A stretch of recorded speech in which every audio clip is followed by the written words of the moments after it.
Hola, gente amiga del 12. El coronavirus ha desatado otra epidemia, la de las teorías conspirativas, desde que se convirtió en pandemia, con supuestas explicaciones sobre el origen de este drama. Con el analista Claudio Fantini abordamos toda esta cuestión. Claudio, ¿tiene sentido, era inevitable que pasara esto, que proliferaran tantas teorías conspirativas? La verdad, Federico, es que la historia nos muestra que sí, que todo cataclismo, todo fenómeno devastador genera teorías conspirativas. Es como un proceso inexorable. En la antigüedad, creo yo que el origen de las teorías conspirativas era explicar los cataclismos, los fenómenos devastadores de la naturaleza como castigo de los dioses, en el caso de los pueblos que tenían mitologías como los egipcios, los griegos, los nórdicos, como un castigo más de ese inmisericordia de Dios del Antiguo Testamento en la cultura judeo-cristiana. Eso para mí es el origen de la teoría conspirativa. Pasaba algo malo, ¿no? Y se buscaba un culpable externo, ¿no? o un causante externo. Vemos que que va mutando, igual que el coronavirus va mutando en el tiempo. En el siglo XIV, por ejemplo, empiezan las teorías conspirativas a buscar culpables a quien acusar, pero acá, en el mundo terrenal, culpables de carne y hueso. En el siglo XIV se produjo en Europa la llamada muerte negra, ¿no? La ocasionó la peste bubónica, que también se había originado en China y diezmó pueblos enteros en China, en la India, en el Oriente Medio, y en Europa mató a la mitad de la población europea. Y en ese momento la gran teoría conspirativa fue acusar a los judíos, ¿no? Ahí señalaron a los judíos en Europa como los autores de envenenamientos de los ríos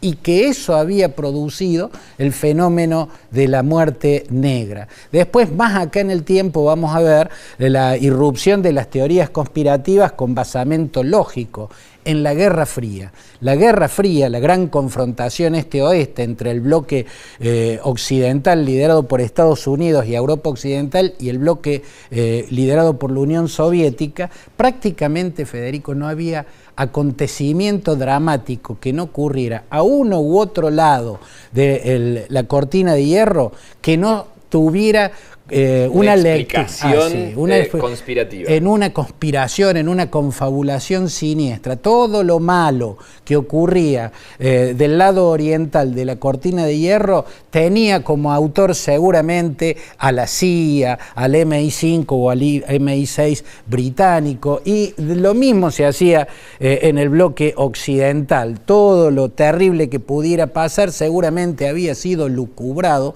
en el KGB o en el edificio de Lubyanka, en Moscú, en el Kremlin.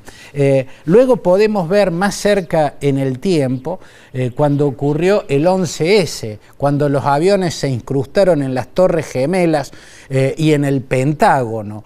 Se multiplicaron las teorías conspirativas también. Fue una explosión de teorías conspirativas en el mundo. Una de ellas se transformó en un fabuloso bestseller que fue traducido a 27 lenguas, si mal no recuerdo. Se llamó La Gran Impostura y su autor fue el francés Thierry Meyssan, ¿no? Fue un boom literario. Dominaba las librerías de las librerías, incluso en Occidente. Claro, La Gran Impostura señalaba que ese ataque, que a la altura que salió el libro ya habían salido varios videos en los que Bin Laden explicaba que lo había hecho Al Qaeda y explicaban cómo lo habían ideado, cómo lo habían organizado y cómo lo habían perpetrado. A pesar de eso, La Gran Impostura fue un libro vendidísimo en todo el mundo. Por lo tanto, vemos que inevitablemente, viviendo esta pesadilla que está viviendo el mundo de estos días, tenía que pasar eso, una explosión de teorías conspirativas. Bueno, y algunas de las teorías conspirativas que están dando vuelta ahora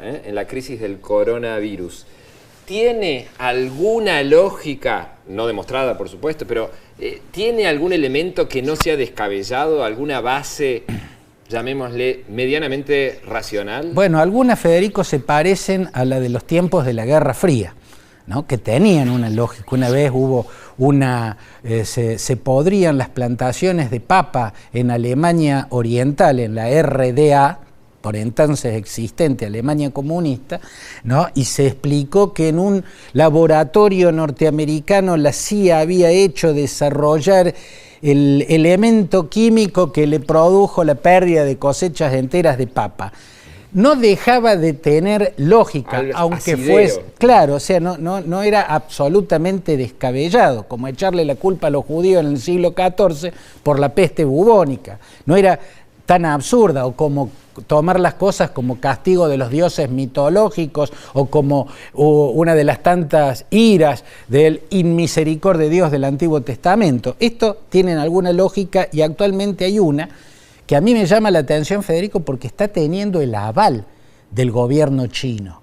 El gobierno chino indirectamente está avalando una teoría conspirativa según la cual fue en Estados Unidos donde se creó el coronavirus, fueron militares norteamericanos, curiosamente no señala a la CIA, señala militares norteamericanos, quienes lo trasladaron hasta la ciudad de Wuhan, en China, en el estado de Cuba, con el objetivo de desarticular, de bombardear de ese modo una de los centros de producción más importantes que tiene China de la tecnología 5G, de telefonía móvil. La tecnología 5G de quinta generación de tecnología móvil, de telefonía móvil, es uno de los puntos centrales en la guerra comercial entre Estados Unidos y China.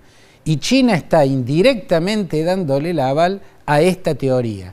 Un virus creado en Estados Unidos, introducido por militares, y en Wuhan, donde está uno de los centros de producción clave. De ese punto clave en la carrera por el liderazgo de la tecnológico mundial, ¿no? Supuestamente para boicotear a la economía china. Supuestamente para golpearle, para demolerle uno de los puntos de mayor avanzada. Y en lo que Estados Unidos también ve una avanzada de espionaje, porque denuncia que esa tecnología de telefonía móvil sirve para espiar todas las fábricas y obtener secretos administrativos y de producción, secretos industriales.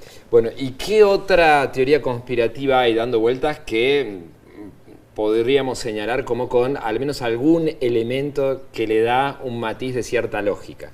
Yo creo que una teoría conspirativa, por cierto, afiebrada, por cierto, oscura, pero con algún asidero, sería pensar que en este momento en el que las sociedades, todas, de todos los modelos económicos, atraviesan una encrucijada muy particular, que es la de los sistemas previsionales. La longevidad es cada vez mayor, cada vez la población envejece más, la tecnología y su avance cada vez generan menos puestos de trabajo, o cada vez destruyen más puestos de trabajo, cada vez hay menos trabajadores trabajando en blanco para sostener las cada vez mayores cantidades de jubilaciones. Vemos que los sistemas previsionales están al borde del colapso, incluso en los países más desarrollados.